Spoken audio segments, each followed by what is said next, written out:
first became atheist, I watched a 45-minute video listing some logical fallacies, and I started seeing them everywhere. So hopefully I can help people out, religious and atheist alike, by listing some of the most popular fallacies. Here we go. So the first one, and probably the most popular one, is the ad hominem fallacy.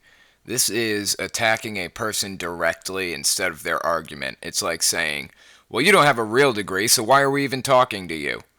Another really good example would be like saying, you're a white cis male, so what would you know about social issues? What would you know about racism or sexism? It's a logical fallacy.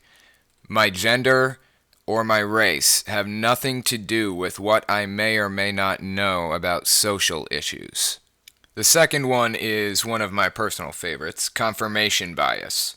The definition is the tendency to interpret new evidence as confirmation of one's existing beliefs or theories. So this is basically what it means. For example, a Christian might say, if there was a flood, we would expect to find billions of fossils, and look what we found.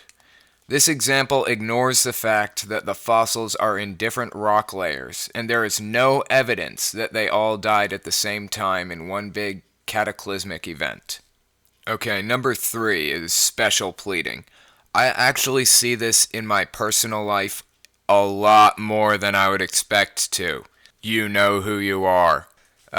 The definition is a claim that standards of evidence should be modified or reversed for a particular claim or type of claim. For example, Christians might say, provide evidence that evolution is a fact, ignoring the fact that there is no evidence for their claim that God is real, or the fact that there is evidence of evolution. Alright, number 4 is going to get just a little bit more complicated. So number 4 is shifting the burden of proof. The person who would ordinarily have to prove their position in an argument attempts to switch that burden to the other person. So the laws of logic dictate that the person asserting a positive claim has the burden of proof. For example, if somebody says, I believe that God lives on planet Kolob, that person made 2 positive claims. They believe that God exists, and that he lives on planet Kolob. An example of a negative claim would be, I do not believe in unicorns. Generally, the default position of any situation is disbelief. I do not believe in black swans. When I find one, I will modify my beliefs. That's not to be confused with the black swan fallacy, which is actively asserting the claim that black swans do not exist. So that's the burden of proof. Shifting the burden of proof happens when Kolob guy says to you, evolution is just too far-fetched to believe. My Kolob theory is the only logical default. You have to prove to me that evolution is real. Now, number 5 is called excluded middle or false dichotomy. It's a little bit more complicated, but I think it's one of the most important ones to grasp. So we're going to go through this. It's going to take a minute or two, but it'll be worth it. Now I'm going to have to go through some definitions of terms. I don't want to come across like I speak for all atheists or for any entire community in general. That is not the case, and I know that. I'm just trying to clarify the generally accepted terms. Okay, on to the fallacy. A dichotomy is a division or contrast between two things that are or are represented as being opposed or entirely different.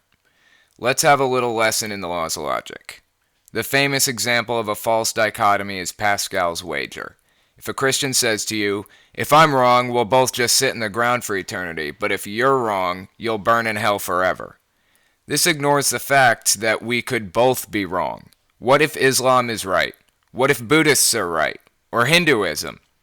They're trying to make it out like there are only 2 options. If I flip a coin and I don't show you what it landed on, and I ask you if you know for a fact that it's heads, your answer should be no.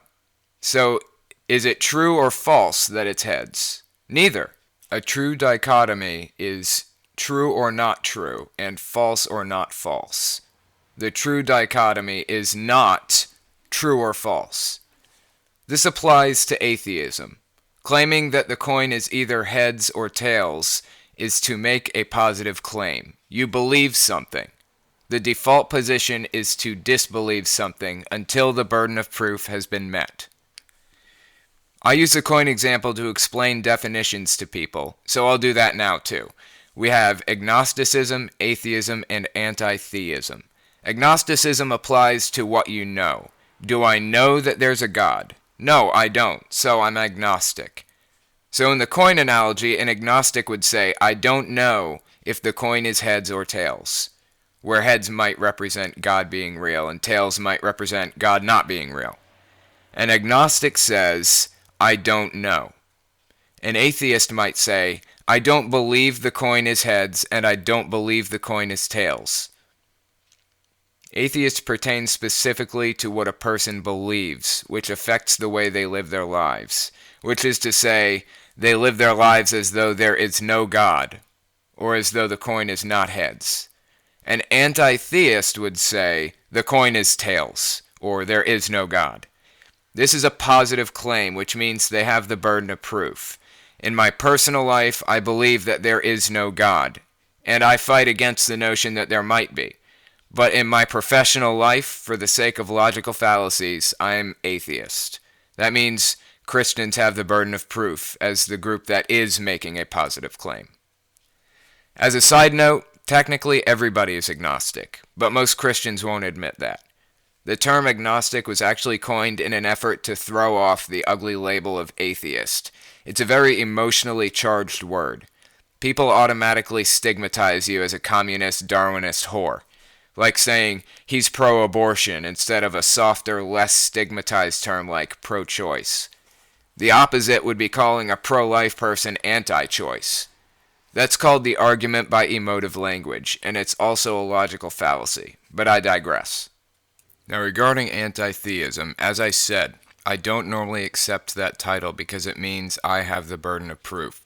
A common defense of Christianity is the saying, absence of evidence is not evidence of absence. That's true, but it is evidence of absence if the evidence should be there.